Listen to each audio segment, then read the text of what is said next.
Halo semuanya, selamat datang di Lengkung Seni, ruang dokumentasi, ruang renungan, ruang di mana seni tak hanya dilihat, tapi dipahami. Hari ini kita ada di Ubud, tempat di mana seni berdenyut di setiap nafas masyarakatnya.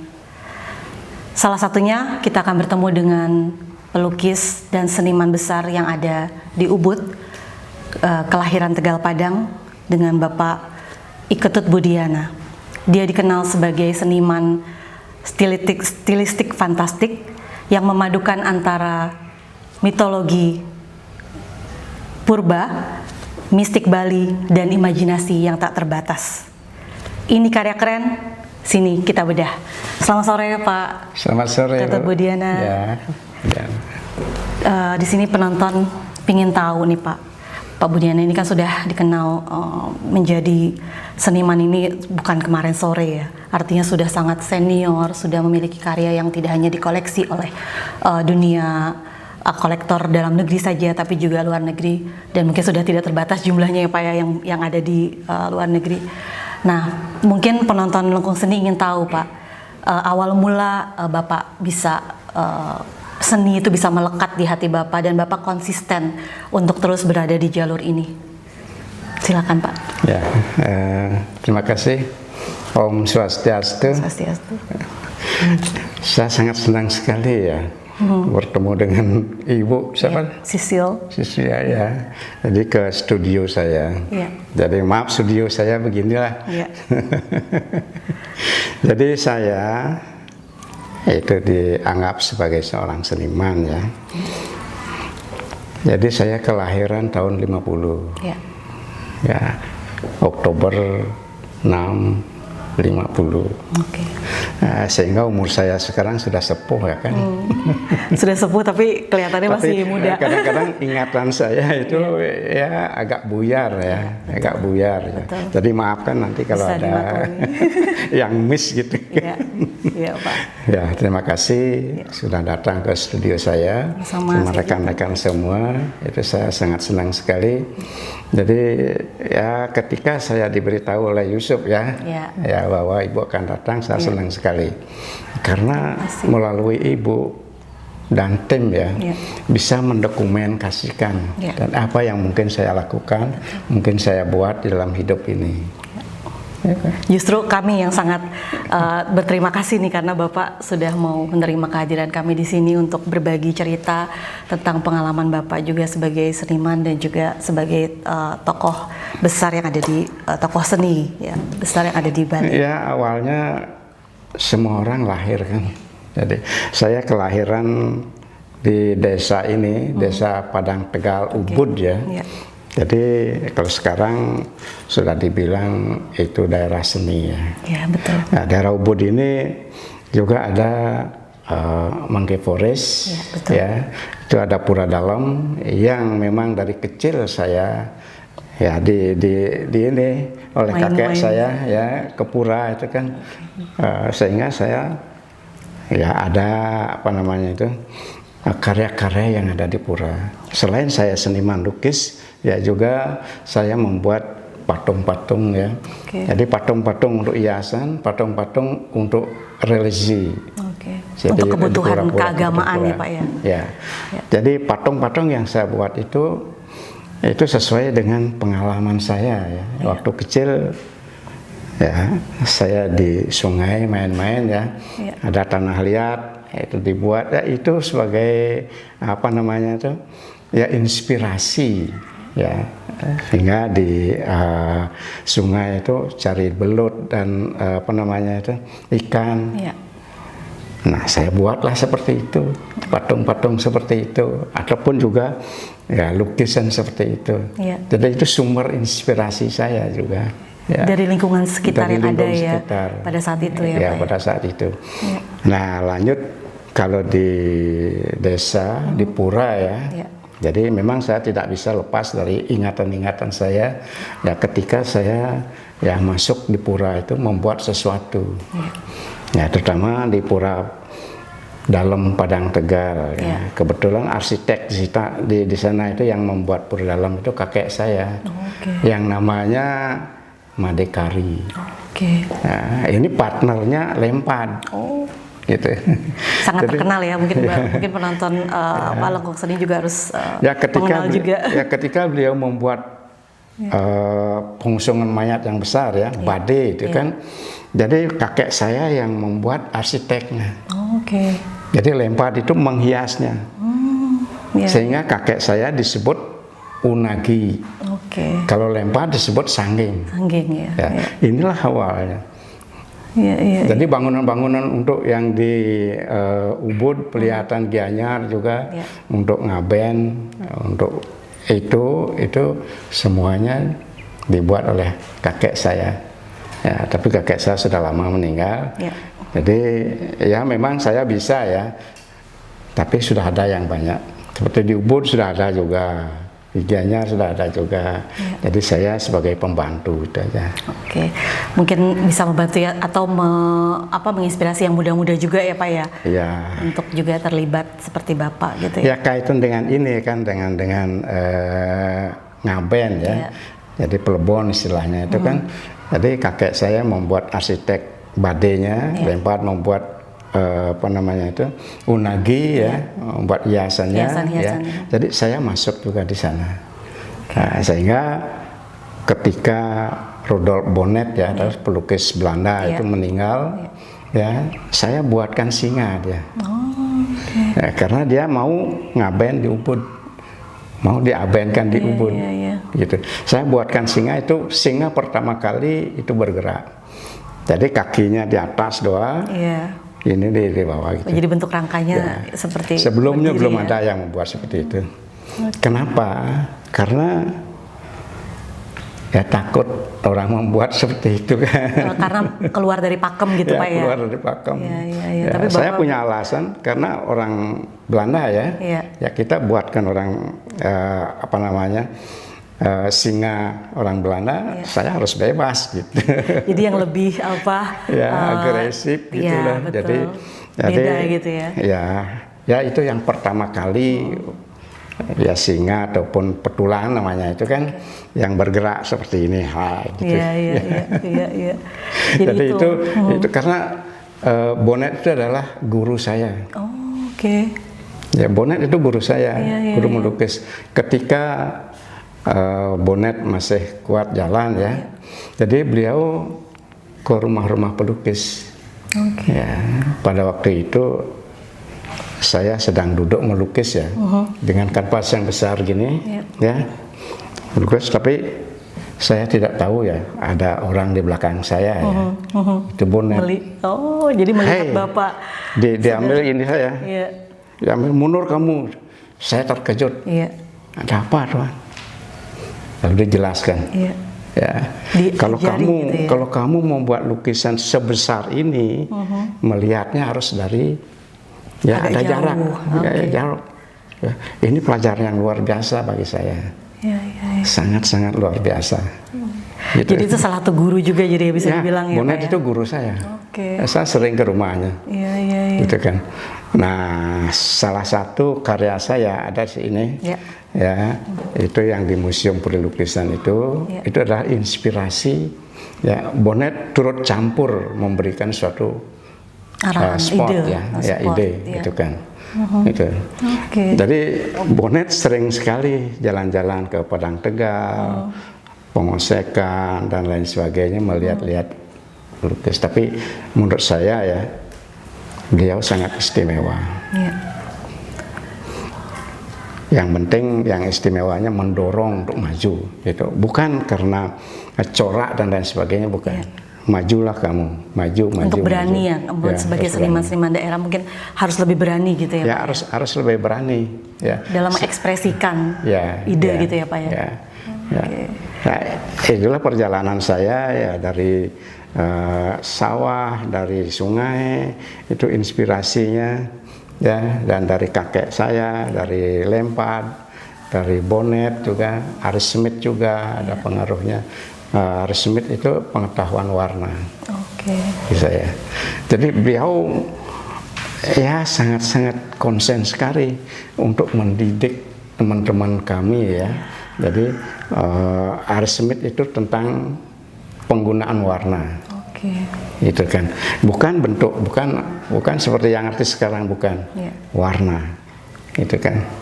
Jadi saya sangat ya senang kalau Aris Smith itu diskusi dengan saya. Ya maaf, waktu ini terakhir ada momen saya diskusi waktu beliau hampir meninggal, gitu kan. Ada sangat luar biasa. Jadi Bapak gurunya banyak ya, bisa dibilang ya Pak ya. Ya. Membuka diri untuk menerima masukan dan punya banyak guru itu ternyata menyenangkan ya Pak ya. Ya, Ada hal-hal ya. yang ide maupun juga setiap guru punya memberikan ilmu yang berbeda betul, ya Pak ya. Betul sekali. Okay. Nah, ketika saya masih belajar saya kan ya sekitar tahun 70 ya. 70-an. Sekitar tahun 70. Di sekitar saya, tetangga saya ini semua pelukis. Semua pelukis, tetapi pelukis tradisional. Nah, saya masuk ke salah satu pelukis sebagai guru ya. Tapi kamu jangan di sini. Kamu tidak bisa seperti saya gitu kan. Diusir saya ya, ke guru yang lain juga seperti itu. Wah, pergi kamu. Jadi nggak mau membuka diri ya mereka ya Pak ya, nggak mau memberi nggak mau mengajari lah istilahnya gitu ya Pak. Terutama teknik ya Pak. Ya kalau teknik tradisional Bali itu kan harus ada tahap-tahapan kan. Iya. Morten, nyawi, ngabur dan seterusnya. Jadi kalau saya labrak gitu. Oke, apa karena guru Bapak juga yang 2 orang itu kebetulan dari barat itu mempengaruhi? Pengaruhnya itu adalah untuk maju, bukan begini, bukan. Oke. Bukan. Iya. Jadi beliau kalau mau menggambar ayam, lihat ayam. Gitu. Tetap ya. Kalau mau menggambar ini, ya kucing, lihat kucing. Ya, jadi itulah. Artinya realistis ya Pak ya itu ya? Realistis. Entah jadinya bagaimana, itu tidak masalah. Umpamanya gambar kucing, tapi kalau saya melihat kucing itu kakinya 2, nggak apa-apa. Gitu. Iya. Ada satu karya nggak Pak yang berkesan mungkin buat Bapak, karya kecil pas Bapak baru mulai belajar lukis gitu? Ada. Ketika dalam ini kan perjuangan dulu kan, bapak saya veteran, ya, bapak saya di penjara, itu oleh Belanda, ya, saya masih kecil, dan itu bapak keluarnya cuma sementara ya, udah saya gendong. Nah, saya lihat di sini, maaf ya, di sininya ada gambar ya, tato ya, tato Kalarau. Apa itu Pak? Itu Kalarau itu kala yang makan bulan itu ya kan, apa namanya? Iya dalam mitologi ini ya. Ya seperti itu. Saya lihat, saya tanya, beliau bilang dia buat sendiri. Ini yang tidak pernah hilang dari ingatan saya. Ya, penderitaan dan lain sebagainya. Ini ya kan. Ya, ketika saya menggambar, itulah pertama kali saya gambar. Yang sekarang itu ada di museum. Museum mana Pak? Museum Puri Lukisan Museum Bali. Puri Lukisan ada. Itu yang tidak pernah hilang dari ingatan saya. Dan itu jadi satu lukisan yang otentik yang pasti pertama kali Bapak buat itu lukisan itu ya? Ya, itu pertama kali yang disenangi oleh Bonnet juga. Waktu itu saya. Tahun berapa Pak itu lukisannya dibuat? Masih ingat nggak Bapak? Tahun 75. 75. Ya. Tahun 1975. Itu di apa namanya, dipakai pameran ini di museum, koleksi gitu, dikoleksi lah. Yang membayar Bonnet. Jadi sepertinya memang ini ya sangat menginspirasi ya beliau itu. Itu makanya hubungan itu kan, gitu kan. Jadi pertama kali lukisan yang di sini, tatonya bapak saya itu tidak pernah hilang dari pikiran saya, gitu kan. Jadi makanya saya membuat lukisan itu ya. Syukurlah lukisan itu dikoleksi oleh Museum Puri Lukisan. Dan di sini ya di Bali juga Pak ya. Nggak jauh-jauh keluar negeri. Nah kalau pada saat Bapak memahami bahwa ini kayaknya gaya lukisan saya nih, kayaknya nih saya inilah saya gitu. Itu ketika Bapak berusia berapa? Mesti yang sekarang mungkin sampai bertahan sampai sekarang orang tahu setiap melihat lukisan ini berarti lukisannya Pak Ketut Budiana gitu.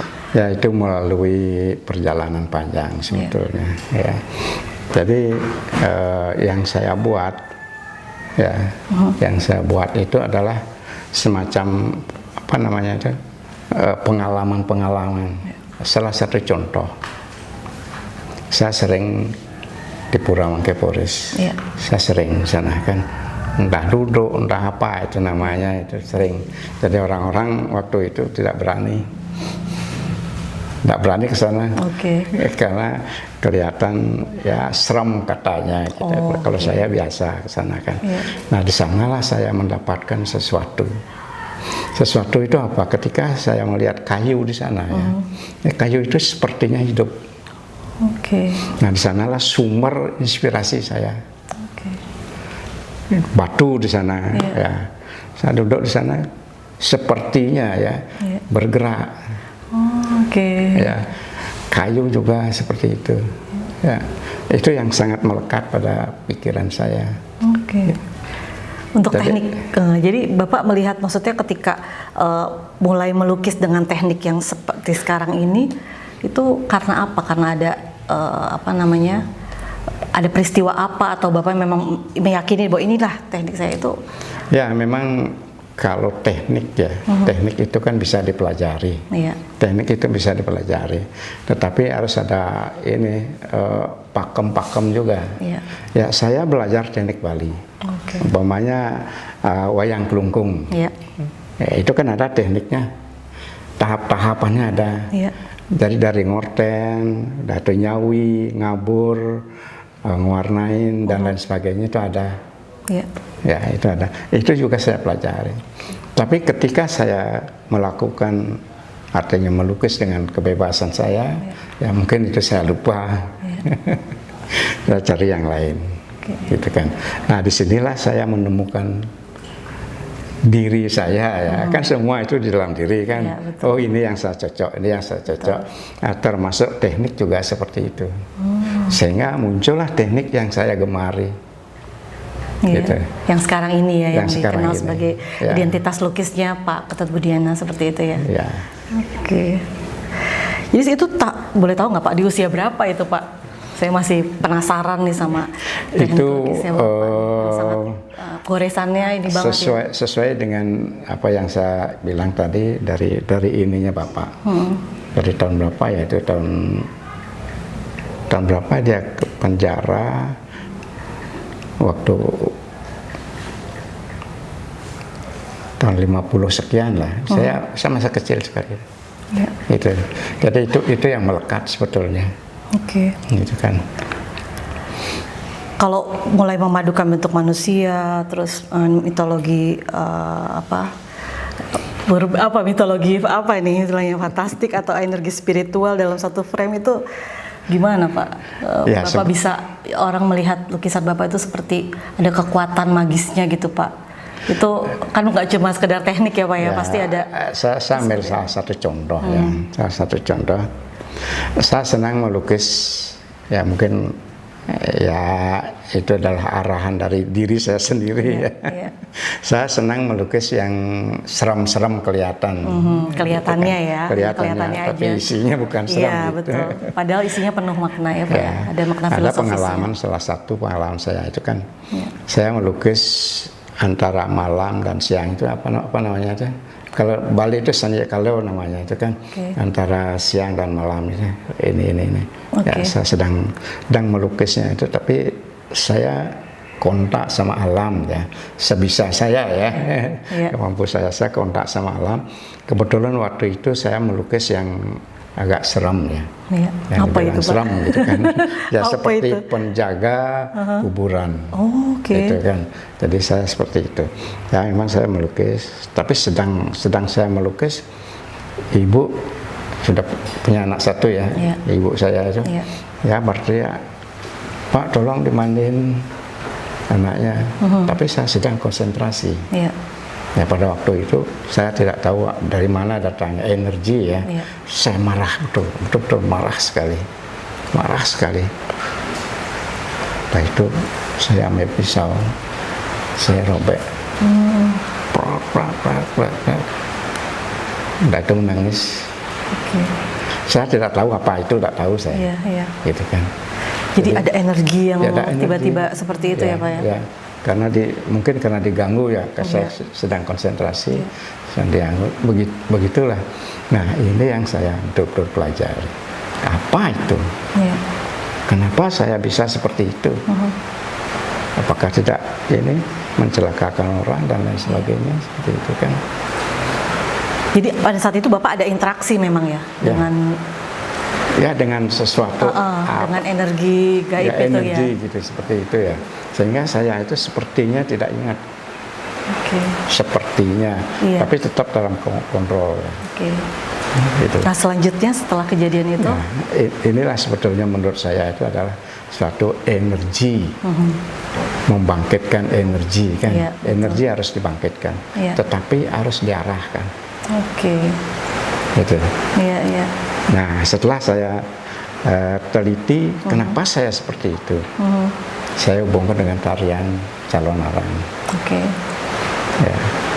Jadi tarian calon arang itu kan ada rangda kan, rangda itu kan orang apa namanya itu janda ya kan, janda itu tarian ini. Kalau rangda itu sedang menari itu kan sedang apa namanya itu mengeluarkan energi yang tidak terkontrol, itu kan. Nah saya hubungkan dengan apa pengalaman saya waktu itu, mungkin saya tidak terkontrol karena energi itu masuk. Dengan kuatnya energi masuk, saya tidak bisa mengontrolkan. Nah inilah yang saya pelajari. Saya pernah gini menari topeng rangda di pura ini kan. Jadi maksud saya bagaimana caranya untuk memahami itu apa sebetulnya itu. Gitu. Nah setelah saya menari ya, saya kaget. Suatu kebetulan atau tidak kebetulan saya tidak tahu ya. Setelah menari, setelah saya bawa ke sana ke ininya apa namanya presentasi di sana orang rebahan. Wah, gitu. Apa ini saya sadar, masih sadar itu.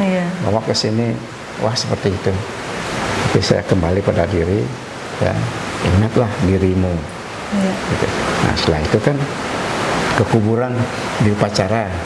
Nah ini namanya somyo. Somyo mengembalikan energi. Ya, di sana saya merasakan, adem sekali. Saya mengembalikan energi yang galak itu, ya, menjadi energi yang dibutuhkan. Makanya pada waktu di kuburan itu, ya saya mengembalikan itu. Tapi tidak di semua apa namanya pada saat Bapak mau melukis itu harus terkait dengan dunia mistik kan, tidak ya Pak ya? Tidak. Artinya itu hanya pengalaman pada saat itu ya Pak ya? Pengalaman, dan saya kaitkan dengan cerita ya, cerita bagaimana lah yang sebenar, kenapa orang menarikan rangda. Gitu.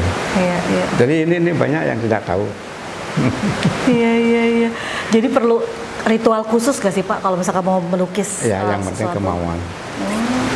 Kalau dari Bapak sendiri, gak ada ritual khusus setiap mau menggambar, melukis sesuatu gitu Pak? Itu tidak bisa setiap hari.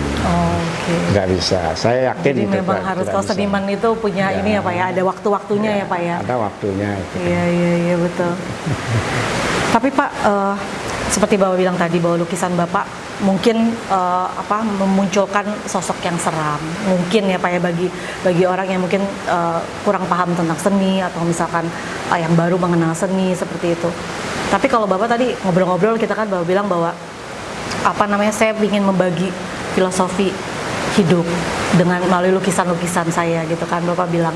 Nah, bisa dijelaskan nggak sih Pak, misalnya lukisan yang mana dan apa yang menurut Bapak tuh ingin Bapak sampaikan kepada penikmat seni itu? Lukisan yang mungkin yang masih Bapak ingat juga mungkin seperti apa? Ya begini ya, itu sangat-sangat benar sekali ya kan. Jadi pertanyaan itu sangat-sangat bagus sekali. Ya kita balik aja. Ya, nih, Pak. Agak sedikit membalik ya. Maaf ya. Iya. Ya ini secara keseluruhan dilihat, kalau ibu melihat apa ini secara keseluruhan? Bisa dilihat. Seperti di hutan ya Pak.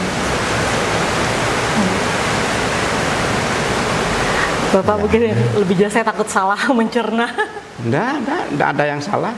Enggak ada yang salah. Ya kira-kira pendapat ibu bagaimana? Ya menurut ibu itu apa yang tercantum di dalam lukisan ini? Itu tentang ini sih ya, kayak seperti apa, latarnya di hutan seperti itu. Kemudian ada beberapa makhluk hutan juga seperti burung hantu. Lokasinya pasti malam nih kayaknya nih Pak. Ya. Malam ya. Kemudian ada dua sejoli. Iya, gimana tuh Pak? Bapak aja yang menjelaskan. Ya, masing-masing orang yang melihat ini dan memahami ini pasti beda. Tidak ada yang sama, pasti beda. Ya, tapi itulah tujuan saya. Iya. Oh gitu. Jadi setiap orang itu supaya melihat ini beda. Iya. Tapi saya punya. Jadi Sudut pendapat pandang, saya punya. iya. Jadi apa yang saya buat ini saya punya, maksudnya bagaimana saya punya itu. Iya. Ya. Jadi ini kalau ibu lihat itu serem sekali ya. Iya. Seperti serem. Tokoh-tokohnya ya Pak ya. Ya, ada dua ini kan insan, laki perempuan, Iya. gitu kan. Nah ini serem juga. Tapi yang ini Indah. ya inilah tujuannya. Jadi untuk ya kasar ya, untuk membuat kita senang dan ya mempunyai suatu identitas, kita harus kerja keras. Oke. Kita harus melalui yang begini. Tempaan hidup ya, kesulitan hidup, tempaan ya, hidup. seperti itu. Nah, pada akhirnya nanti ada ini, itu ada tirta amarta, tirta kehidupan. Ya. Oke. Ini pergolakan laki dan perempuan, Iya. positif dan negatif. Itu kan. Zahir batin ini ya Pak ya. Ya. Tanpa kedua ini tidak ada suatu hasil. Menurut Menarik, saya, ya. gitu. Luar biasa sekali. Iya. Dan sah-sah aja ya Pak ya kalau misalkan orang apa namanya punya pandangan yang lain lagi tentang Ya lukisan silakan, Bapak ya. silakan. Memang saya melemparkan batu lah. Iya. Mungkin orang melihat batu itu hitam atau putih atau apa itu kan silakan. Iya. Itu kan. Betul, Dan itu betul. maksud saya makin banyak orang apa namanya itu Iya. ya mencari sesuatu di dalam lukisan itu makin bagus itu menurut saya. Tapi kalau menurut Bapak, kalau karya Bapak ya, Bapak tuh tahu itu selesai itu biasanya ada timingnya nggak sih Pak? Untuk satu lukisan misalkan gitu.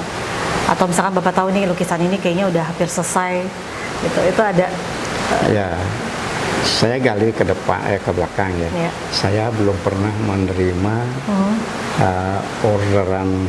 Oke. Ya secara inilah ada Iya. pedagang datang, Iya. saya belum pernah. Iya. Jadi betul-betul memang semuanya itu inspirasi dari Ya, dalam. kalau sudah selesai, Bapak. kalau ada orang yang senang silakan. Oke. Iya, iya. Tapi jangan atur saya Iya. untuk membuat ini. Iya, betul-betul. Itulah ini saya. Iya. Tapi pernah nggak Bapak menghapus, tadi kan Bapak udah cerita ya, sempat juga gagal melukis karena tiba-tiba ada energi yang Bapak tidak tahu apa itu gitu kan.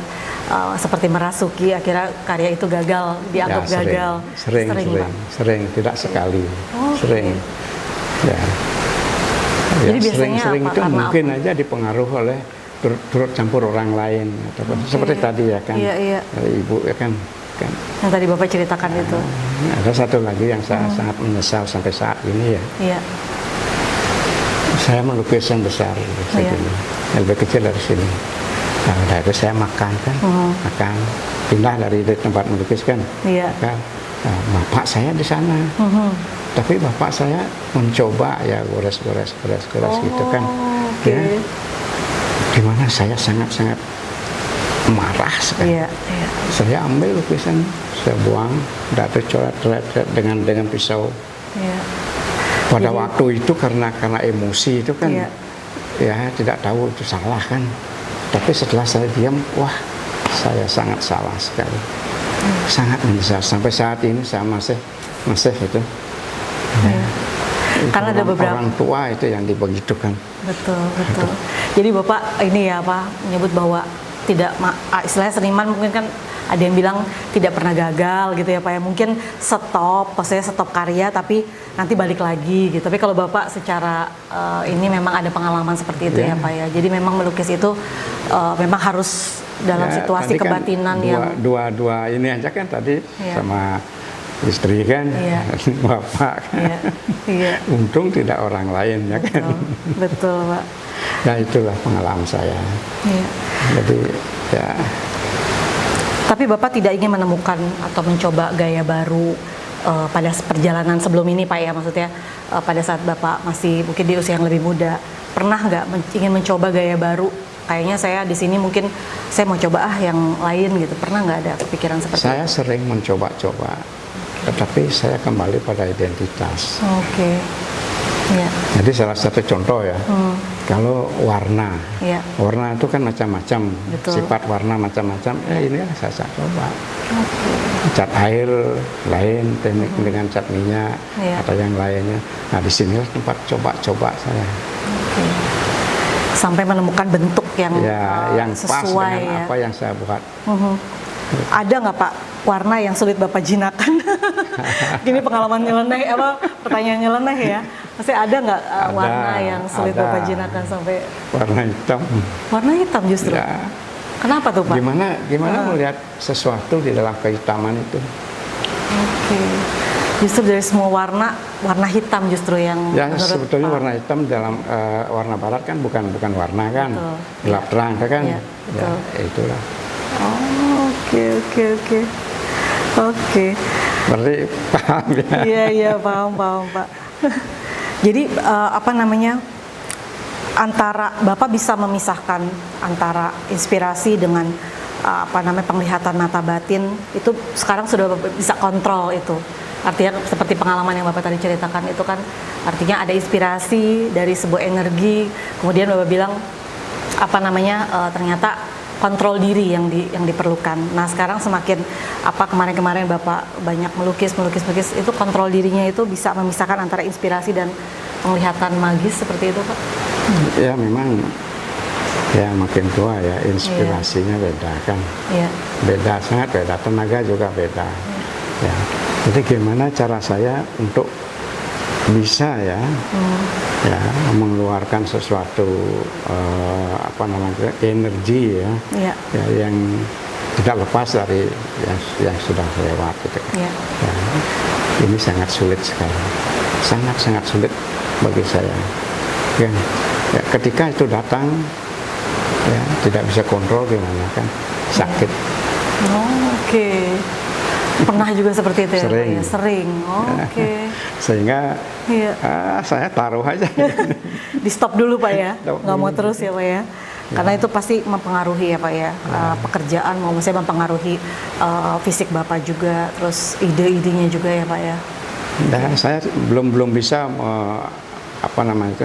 supaya seimbang ya antara yang di dalam dan di luar, belum bisa.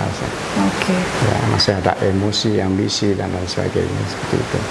Tapi ada nggak karya Bapak yang secara spiritual saking kuatnya tuh seperti menyatu dalam diri Bapak sehingga sulit untuk dilepas dalam kehidupan sehari-hari? Pernah nggak? Pertanyaannya ini kayak agak nyeleneh ya Pak. Bukan lukisan. Ya, itu topeng. Oh, topeng. Oke. Ya. Oke. Sehingga orang yang pakai topeng itu pun dia merasakan. Oke. Gitu. Kenapa tuh Pak? Kalau menurut Bapak kenapa? Jadi kalau membuat topeng itu, terlalu hidup atau bagaimana? Membuat topeng itu kan semua organ tubuh itu kan energinya masuk ke sana. Oke.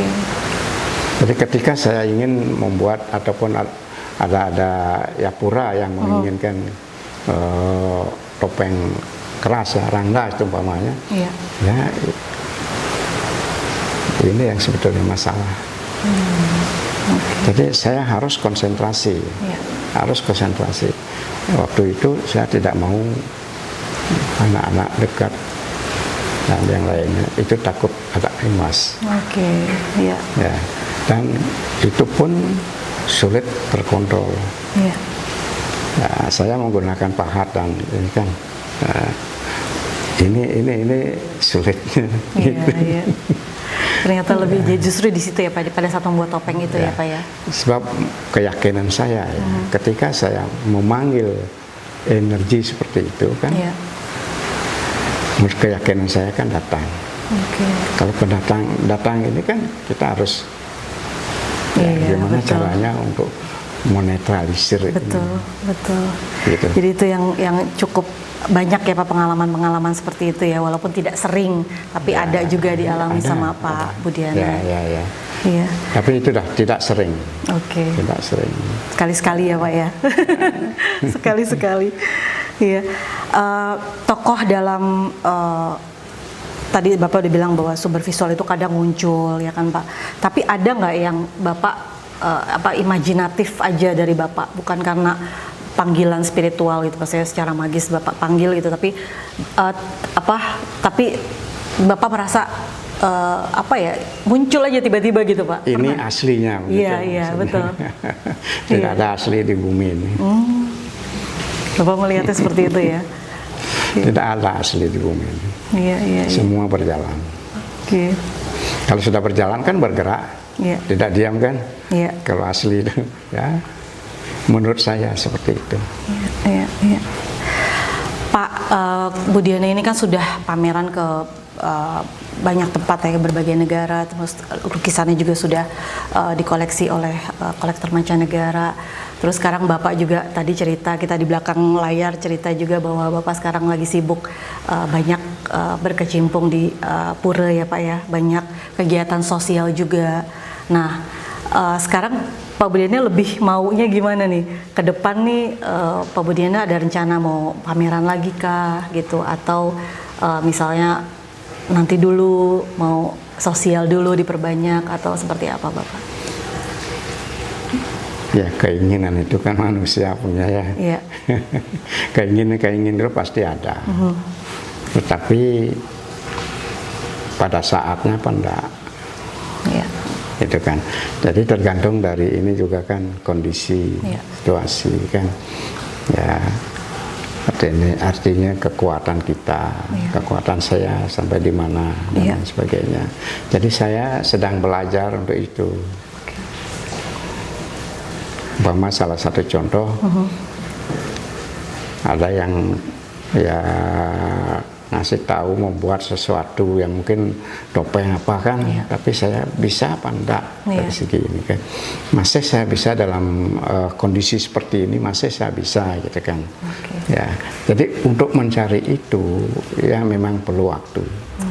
Kadang-kadang kalau orang yang tolong dibuatkan topeng Rangga untuk di pura gitu umpama, saya belum berani menyanggupi. Saya tanya diri saya sendiri.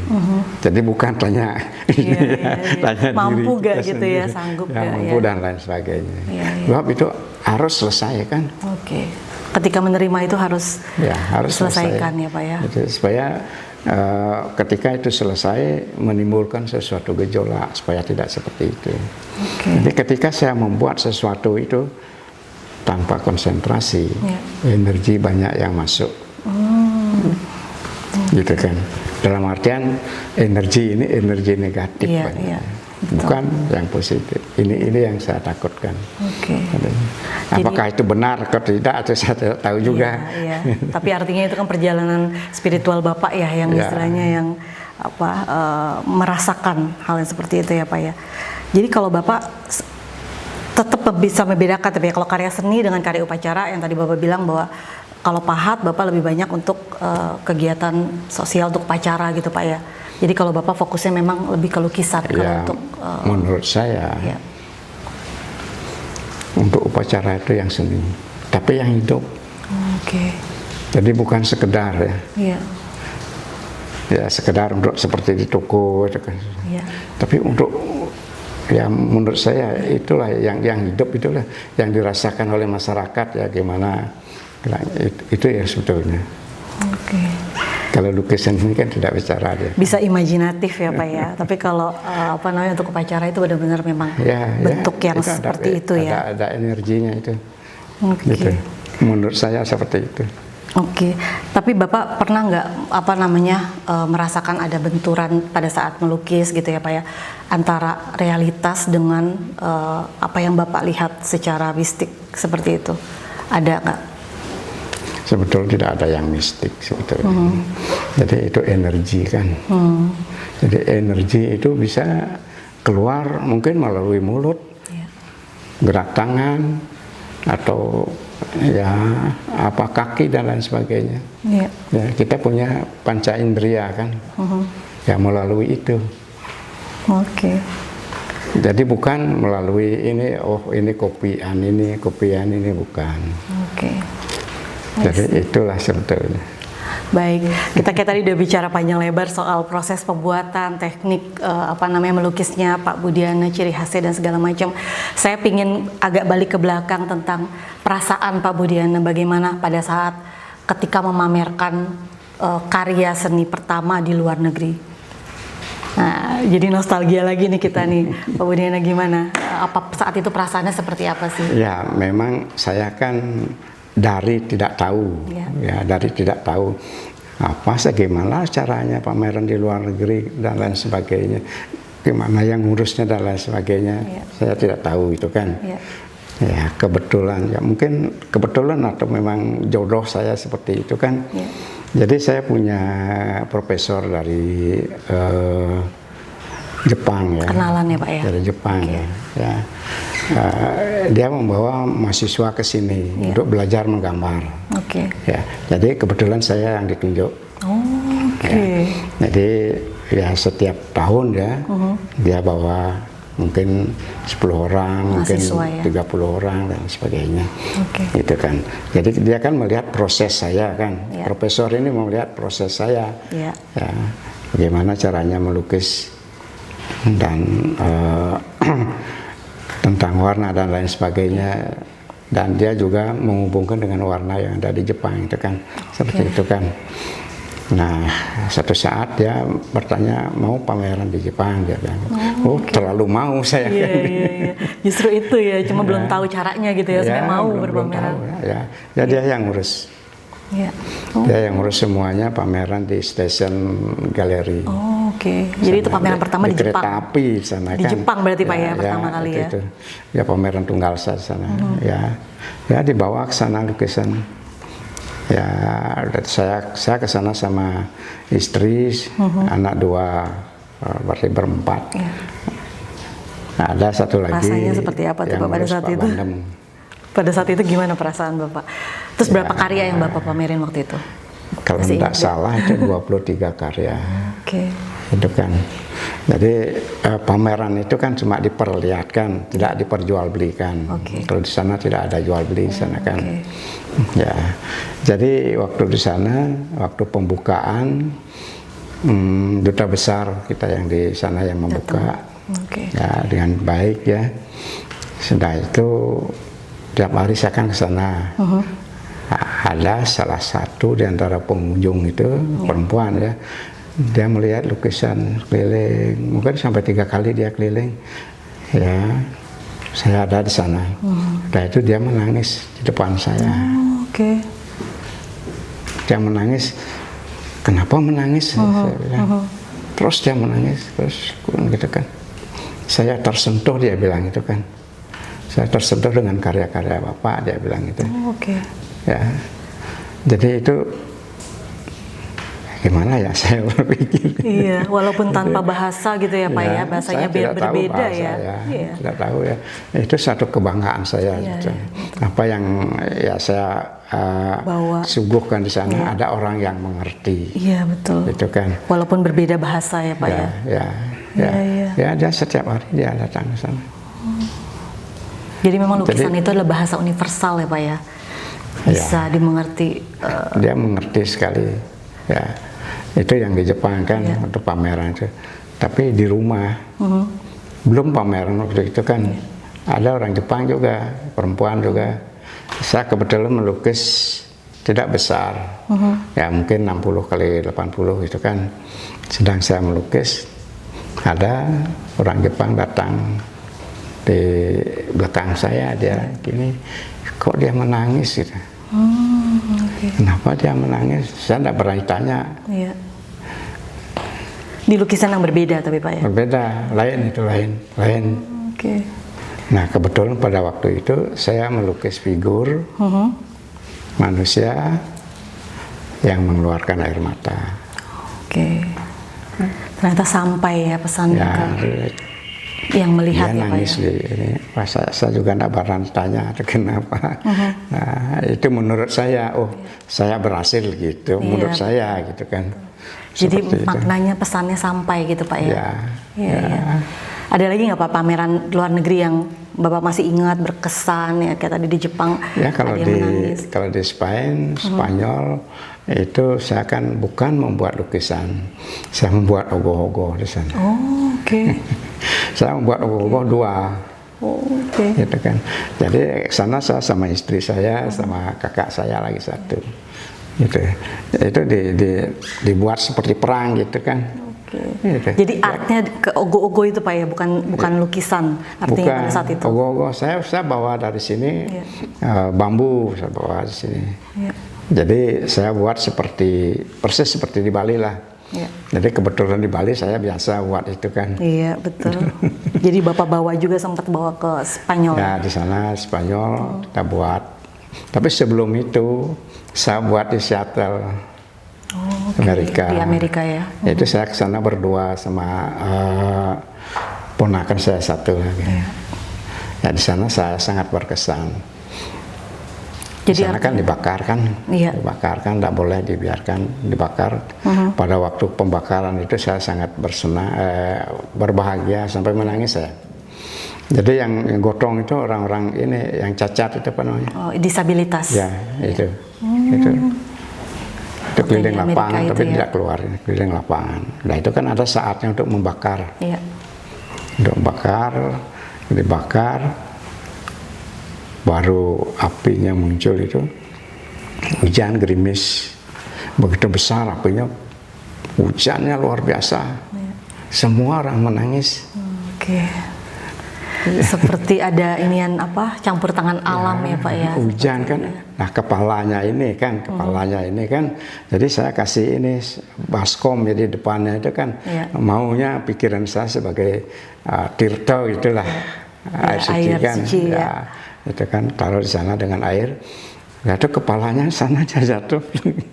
Pas ke dalam air itu. Semua orang berteriak sana ya. Seperti ini. Nah itu ini saya pakai itu untuk ini kan orang di sana. Wah senang sekali orang di sana. Jadi ternyata itu salah satu pengalaman berkesan Bapak ya, selain pameran lukisan gitu Pak ya. Itu salah satu yang Bapak ingat betul ya. Ya kalau yang di Spain itu perang. Dua ogoh-ogoh ini kan. Perang itu kan. Nah Bapak di luar negeri pasti kan kuratornya juga pasti dari luar negeri ya Pak ya? Pernah nggak Bapak berinteraksi dengan kurator luar negeri, kemudian mereka punya pandangan seperti apa, bagaimana interaksi Bapak dengan kurator luar negeri, itu bisa diceritakan nggak Pak? Ya memang kalau yang dari Spanyol itu kan orang-orang seni semua sana kan, jadi kita ke sana itu selain buat ogoh-ogoh itu tarian juga kan.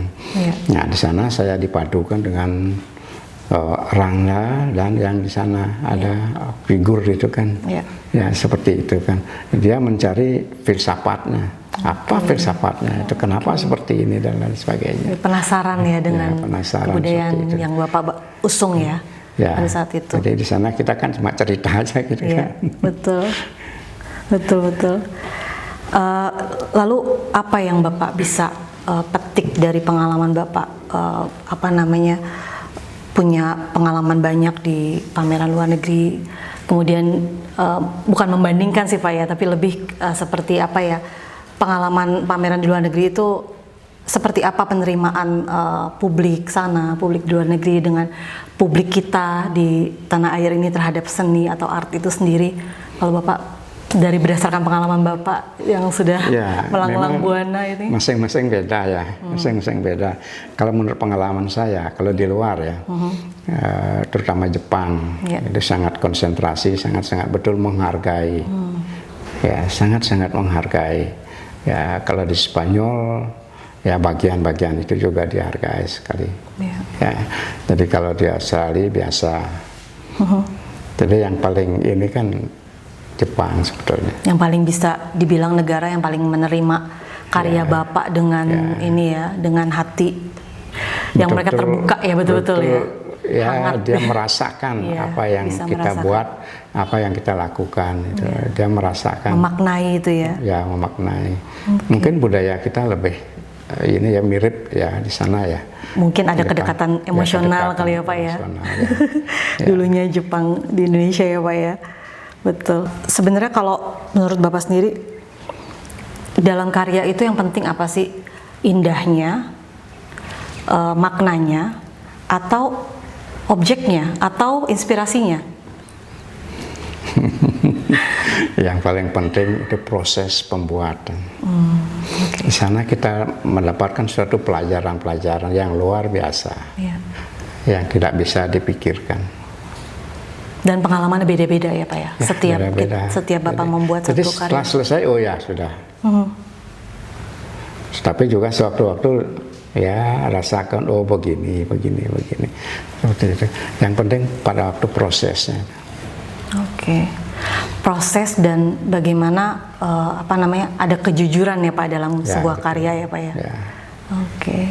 Ya kadang-kadang kalau saya membuat suatu karya ya, apa yang kita pikirkan sekarang belum tentu selesainya seperti yang kita pikirkan. Sekarang. Dari awal ya Pak ya, maksudnya tiba-tiba ada berubah gitu Pak ya di tengah jalannya. Seperti itu kan.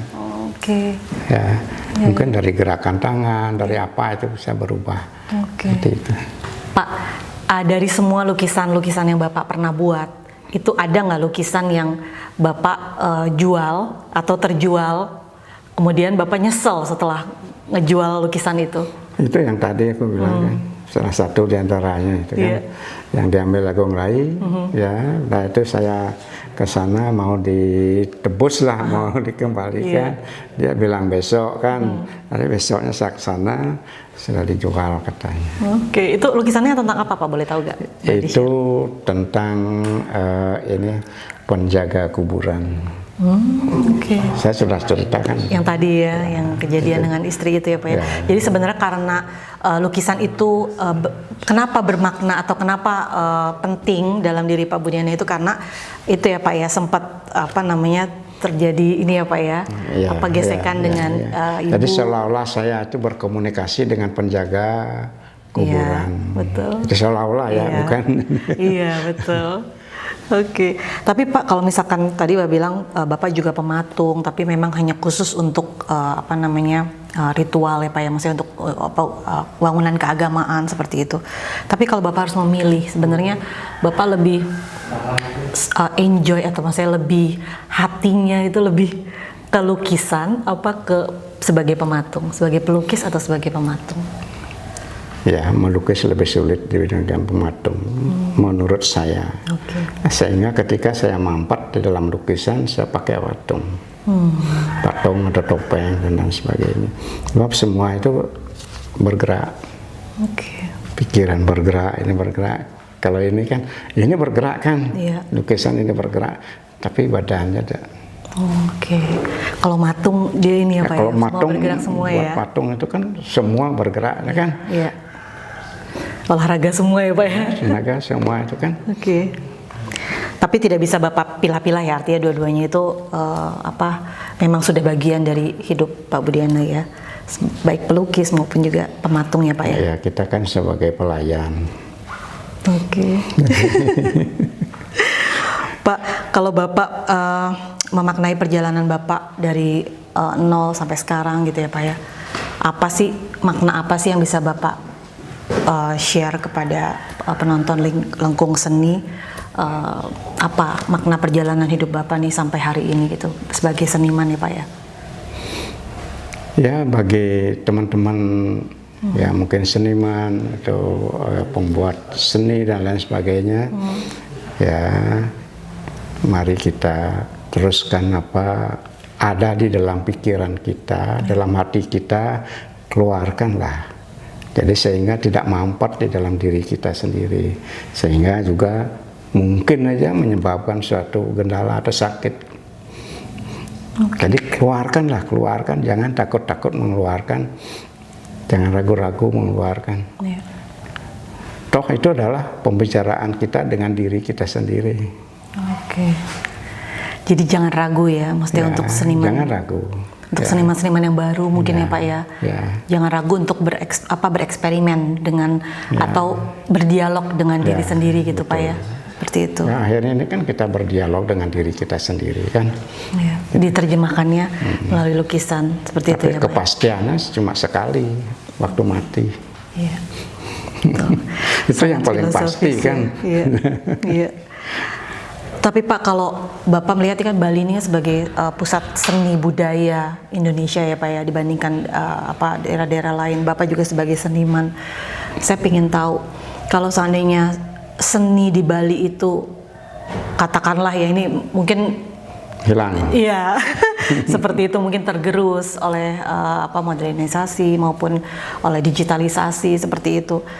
Apa yang menurut Bapak yang tersisa dari Bali itu yang harus tetap dipertahankan itu apa? Ya kita harus memandang secara universal. Jadi jangan ya sepotong-sepotong itu kan. Jadi apa itu seni? Itu kan rasa kan. Jadi semasih kita manusia punya rasa, itulah dia masih itu. Bapak yakin ya masih akan yakin, seni yakin, akan terus? Denyut seni di Bali ini masih akan tetap hidup ya Pak ya? Walaupun mau modernitas, digitalisasi. Di dalam sandiwara pun, itu kan seni kan, orang bunuh-bunuhan, diperlihatkan itu kan, seni juga kan. Seni juga. Iya. Orang perkosa di dalam itu kan, ya dianggap itu seni juga. Jadi apanya kita ambil. Jadi tentunya kita hubungkan dengan rasa yang ada di dalam diri kita sendiri, gitu. Ketika perbuatan kita menyebabkan orang lain ya tidak enak, ya tidak ya tidak baik, itu kan ya buanglah itu.